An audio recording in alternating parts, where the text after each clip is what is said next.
ఒకసారి ఒక భర్త విసుగ్గా వచ్చి తన భార్యతో అంటాడు, నువ్వు రోజు పూజలు చేస్తూ ఉంటే ఏం లాభం? దేవుడు నాకు ఏ కోరికలు తీర్చలేదు. నేను అడిగిన 5 కోరికలు నాకు 2 కోరికలు మాత్రమే తీర్చాడు.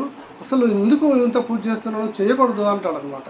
అప్పుడు ఆ ఇల్లాలు చెప్పుద్ది, అది కాదు, దేవుడు నీకేమి కావాలో, ఏమి ఇవ్వాలో, ఏ టైంకి ఏం చేయాలో దాని వల్ల నీకు ఎంతో ఉపయోగం ఆలోచిస్తాడు. ఉదాహరణకి ఒక పిల్లవాడు ఉన్నాడు అనుకోండి. ఆ పిల్లవాడు చాక్లెట్, పెద్ద 5 స్టార్ చాక్లెట్ అడిగాడు. అమ్మ అతనికి ఇస్తుంది ముందు. ఇచ్చిన తర్వాత ఆ పిల్లోడు తిన్న తర్వాత మన వెంటనే ఇంకొక చాక్లెట్ కావాలంటాడు. మరి ఇంకొక చాక్లెట్ ఇస్తుందా అమ్మ? సరేలే అని ఇస్తుంది.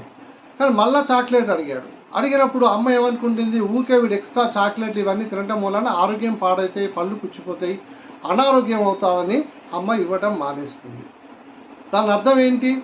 చాక్లెట్ అమ్మ ఇవ్వకూడదని కాదు కదా, అది ఇవ్వడం మూలాన ఆ పిల్లోడికి హాని జరుగుద్దని. అట్లాగే భగవంతుడు నువ్వు అడుగుతున్నావు, నువ్వు అడిగిందల్లా ఇస్తాడు. నీకు ఏది అవసరమో అదే ఇస్తాడు.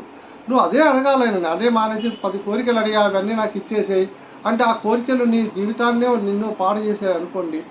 అది ఇచ్చే లాభం ఏంది? అప్పుడు మళ్ళీ దేవుణ్ణి అంటావు, నేను నీ కోరికలు అడిగా నాకు ఇవ్వకూడదు కదా స్వామి, నువ్వు ఇచ్చి నన్ను పాడు చేసావని.